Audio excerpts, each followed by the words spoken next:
เรื่องกองร้อนบุก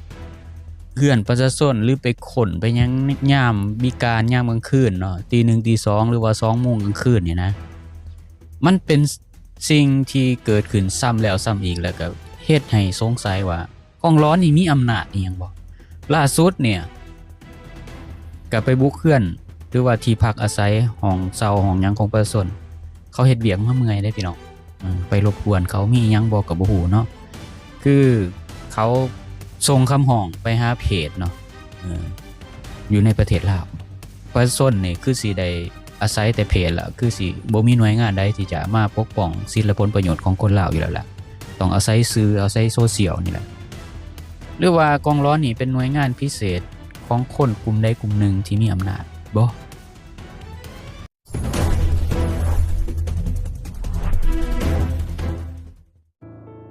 กับสบายดีแหละกับสวัสดี FC ทั้งฝั่งไทยแล้วก็ฝั่งลาวเนาะขนาดเนาะก็มีการเขียนข่าวในเพจนั้นว่าเขียนถามทานพลโทวันทองกองมณีรัฐมนตรีกระทรวงป้องกันความสงบหรือปกส.ในวันที่17 สิงหาคม 2026กองร้อนบ้านดงมีสิทธิ์บ่เข้าประตูห้องแถวประชาชนรบกวนเวลานอนของประชาชนดึกๆ1 หา 2 โมงกลางคืนหรือว่าตี 1 ตี 2มาเลาะขอประตูแต่ละห้อง 4-5 ห้องว่าซั่นเพื่อกวดคนในห้อง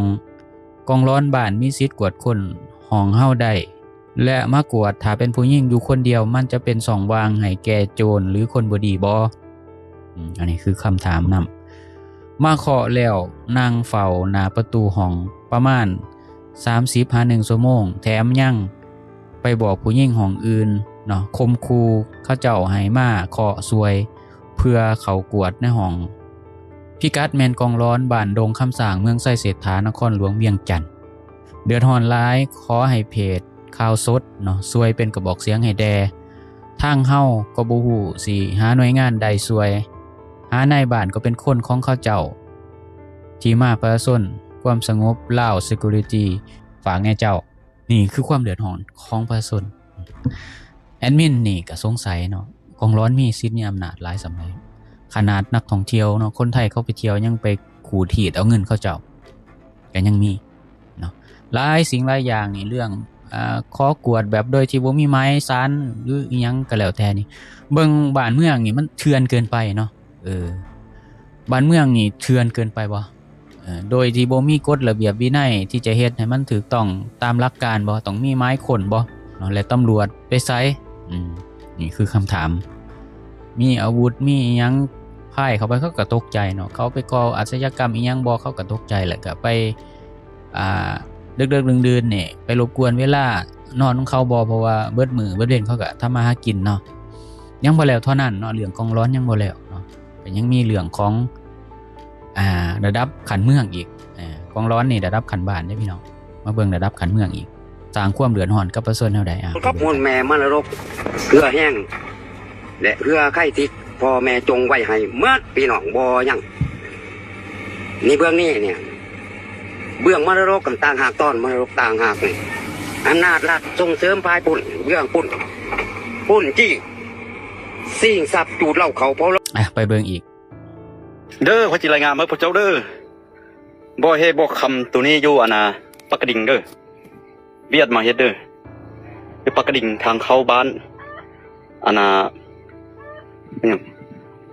บัดปักซุนบ่เด้อ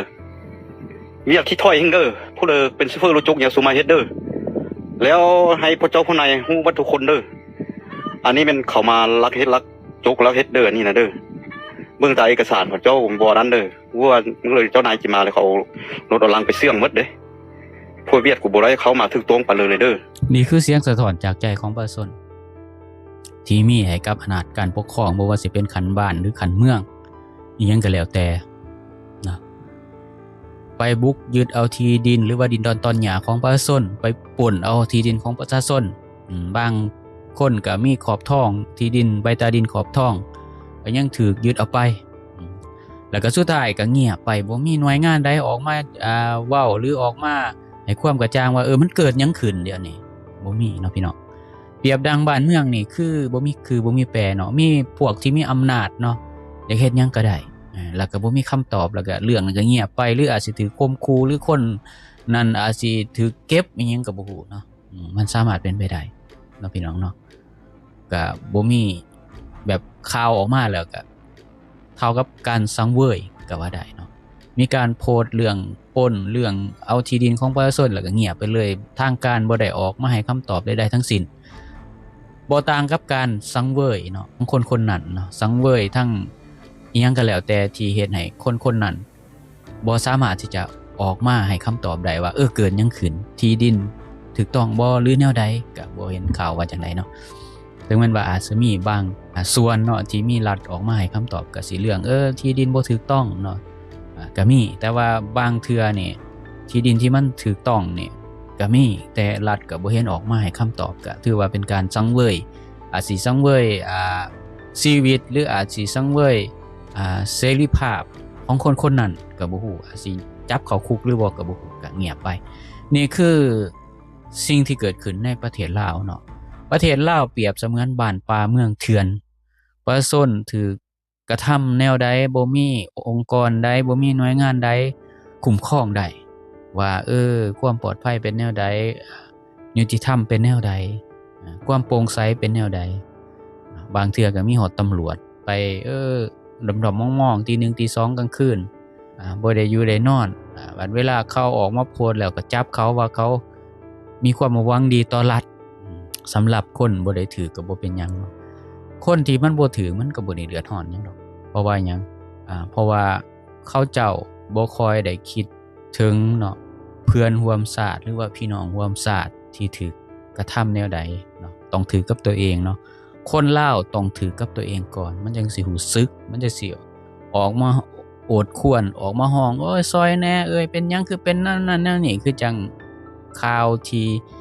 มันปรากฏในสื่อโซเชียลทั้งเบิดนี่ล่ะคนลาวเนี่ย